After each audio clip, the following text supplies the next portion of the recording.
Hey everybody out there, this is Seto Kaiba from your Yu-Gi-Oh! Chat channel, and today for you guys, like I promised last week, we are going to be doing the Herald of Perfection deck profile.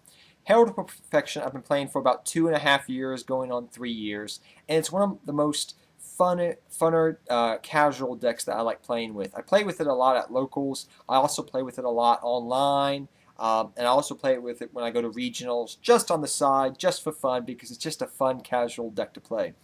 And I would have to say that Herald of Perfection, I think, is one of the best ritual monsters out there, if not the best, outside of the Gishki archetype, because Herald of Perfection pretty much says no to spells, traps, and monster effects. And all you have to do is discard one fairy-type monster. So, I also want to mention, guys, before I do this deck profile, that this is pretty much an agent Herald of Perfection deck. So it's got agents sprinkled into the deck. But without further ado, guys, we will get started on the deck profile, and I'll explain each and every one of my card choices, or a majority of them. So let's get started on my Herald of Perfection deck profile, guys. So, guys, first off, I run 3 Herald of Perfection. The main focus of this deck is Herald of Perfection. Even though we do run an agent engine in the deck, Herald of Perfection is the main focus. You want to try to get Herald of Perfection out either first turn or very quickly after that. So 3 Herald of Perfection. Next up, 3 Manji of 10,000 Hands.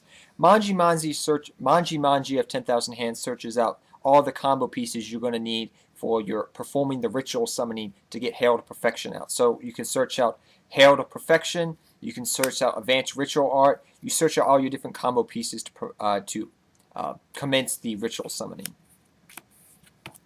Next up, which is part of the agent engine of the deck, is 3 Master Hyperion.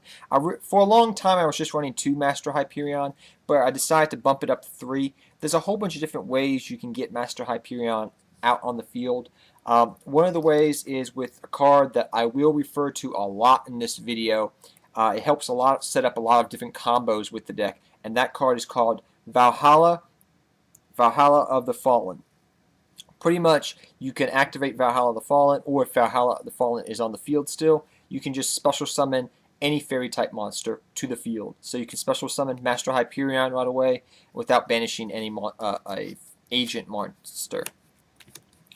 Next up, I run 3 Agent of Earth. Some people like running just 2. Some people are okay with running 3 Agent of Earth.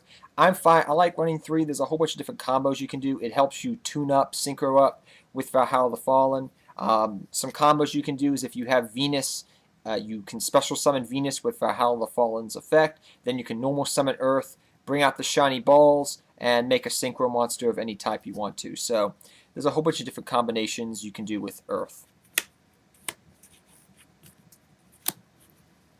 Next up, I run 2 Archlord Christia.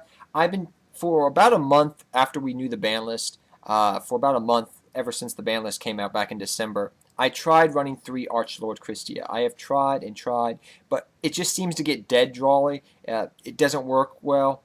I'm still trying to make it 3 Archlord Christia because it's such a good card, but it's kind of hard to do. Archlord Christia is good with Valhalla the Fallen, again, because you can go Valhalla the Fallen, and you can special summon Archlord Christia first turn. So pretty much you can have a first turn Archlord Christia out on the field, and your opponent can't special summon. This card really helped me against dragon type decks last format. Next up, I run 2 Venuses. Venus sets up a whole bunch of different combos with the mystical shining balls. You can get Gachi Gachi. You can use it for synchroing. There's a whole bunch of different things that Venus can do for you. That's why you run 2 of them. Next up, I run the 3 Mystical Shining Balls. Yes, I know they're color-coded. One of my friends did that for me because it just looks cooler because it matches the Venus Shining Balls. So we have your 3 Shining Balls here. Usually you're only going to use 2. The third one, usually what I do is I run a Dark Factory build of this deck. So you're either going to send 1 Shiny Ball to the grave and then 1 Dark Witch to the grave. And then you can activate Dark Factory. We cycle the 2 normal monsters you sent, and you have 2 more targets for Herald of Perfection. Yes, you may think this is a little bit touchy because what if you get all 3 shining balls in hand? I have rarely had the problem of getting all 3 shiny balls in the hand. And I prefer running Dark Witch over the what is it? The rank 7, excuse me, the rank 6 normal monster. I think it's called Guaki. It's a fairy, because that card is always dead in hand. At least with Dark Witch, I can use it as a beat stick. And if I have Gachi Gachi out on field, I can use it for a bigger beat stick. So it comes in handy a lot. So 3 shining balls and 3 Dark Witches. I mean 2 Dark Witches, excuse me. Next up, I run 2 Herald of the Orange Light. This card is great if you don't have Herald of Perfection out on the field. You can negate your opponent's effects. It's a tuner. It's a level 2 tuner too, so you can use it with combination things like if you have a normal monster out there or an agent level 4 monster, you can synchro up for something, or you can use it with Valhalla the Fallen. Next up, I do run 1 Jupiter. Jupiter just comes in handy in certain situations, but I like the 1 Jupiter. Next up, I run 3 Heraldic. Forgive me if I did not pronounce that name correctly. I have tried to pronounce that name correctly 1,000 times, and I'm not good at pronouncing it, but I call it Heraldic. Heraldic is kind of like Commandant. If you know what Commandant does for Necro Valley and for Gravekeepers, you can send Heraldic to the grave to search out Valhalla the Fallen, which sets up your different combos. So you're thinning your deck out and doing things of that nature. Instead of running 3 Valhalla the Fallen, I put in 3 Heraldics, so it's easier to search out Valhalla the Fallen. But it's a fairy type, so you can use it for XYZ level 4 fodder. You can use it for discarding fodder with Herald of Perfection. So 3 Heraldic.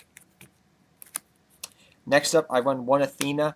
Athena is pretty much one of my Tekkens. I've always liked Athena because she is the goddess of war. For, if you don't know, she's the god, that protectorate of Athens in ancient Greece, and she's called the goddess of war. I've always liked Athena as a card, and because I love history, I'm so happy I can use her in this deck. She does come in handy in a whole bunch of different situations.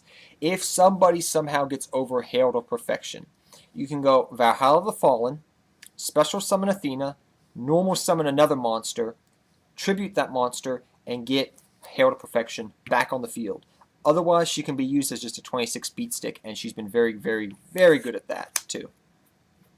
So it comes in handy in a whole bunch of different situations. Next up, we won 1 Honest, because it's a light deck. Next up, and lastly, I won 1 Marsh Mulan. If you have Jellin Duo, go right ahead and run Jellin Duo. For your spells, I run 2 Advanced Ritual Art. I hope this card goes back to 3. It would make the deck that much more consistent at making Herald of Perfection. I think eventually it may go back to 3, but we'll have to wait and see when the next ban list comes around. Next up, I run 2 Dark Factory. Like I said earlier, it's a very good card. You can recover your normal monsters that you sent to the grave right away, and you have more targets for Herald of Perfection. Herald Perfection, excuse me. Next up, I run 2 Valhalla the Fallen. Like I said earlier, this sets up all your different combos that the deck can do, and it's a very, very good card. I've had people not even MST this card, and I'm like, okay, this is going to come back to bite you in the end, and it's won me the game just because I can normal summon big beat sticks. Last, my one-off spells is Preparation of Rites. I know a lot of people like running Preparation of Rites at like 2 or 3 even. I'm trying it out at 2, but the problem I had with Preparation of Rites at 3 and stuff like that is it became kind of a dead draw, so to speak, I guess you could say. If Advanced Ritual Art went back to 3, I would change this deck up a little bit, but I would also add another Preparation of Rites for sure. It's just because it's been a dead draw sometimes, especially when you don't have Herald of Perfection out on the field. So that's why I just won 1 of those. Next up, I won 1 Dark Hole, and that's all for the spell cards. For the traps, which I'll discuss in a second, I won 1 Fiendish Chain, 1 Compulsory Evacuation Device, and 1 Bottomless Trap Hole. If you don't want to run these traps, you can run, which I keep these in my Horus deck. If you guys don't know my Horus level 8 deck, you can run 3 Royal Decree if you want to instead of Fiendish, Compulsive, Bottomless. You can run the Royal Decrees. Pretty much I always keep them in the side deck no matter what, because against some other decks out there they come in handy. Say I'm going against Gravekeepers, for example. I can lock down all their trap cards with Royal Decree. So in that instance, I would put these in the main deck. So it just depends upon the type matchup where I put these cards at, Royal Decree, but always keep them in the side deck no matter what. But those are pretty much my staple side deck cards. We're going to go on to the extra deck now. I won one Herald of Pure Light. It comes in handy. This came out in Judgment of the Light, and this card comes in handy in a lot of situations. Gotchi, and Dark Mist, number 96 Dark Mist. Those are my level 2s because you can make them with the Shining Balls. For my level 3s, just in case, Tim Tempo, the Percussionist Daijin, and number 17 Leviathan Dragon. Those are my level 3s. For my level 4s, Maestroke, Black Shipicorn, and Photon Poppy Operative. We also run Utopia, Abyss Dweller, and Gagaga Cowboy. For the Synchro Monsters, we run Allied Justice of Catastrophe for my level 5. Gaia, the Force of Earth. This is probably going to be replaced by that new Insectron level 6 monster that just came out. For my level 7, I run Scrap Archfiend, and for my level 9, which you'd be surprised, you can make it in this deck, is Mistworm. So I run Mistworm in the deck too. And that rounds out the entire extra. So guys, I hope you all enjoyed my Herald of Perfection deck. I'm sorry about the extra deck there. I almost forgot about it, so I had to pause the video and then re-record that part of the video. So my apologies for that. I usually don't do my deck profiles like that, so my apologies. But I hope you guys all enjoyed this video. And Herald of Perfection is a fun deck to play. It's not a fun deck to go against if you're getting all your stuff negated, but it is a fun deck to play. And until next time, guys, take care, have fun dueling, good luck dueling, and I'll see you guys next time. Seto Kaiba, I'm out of here, guys.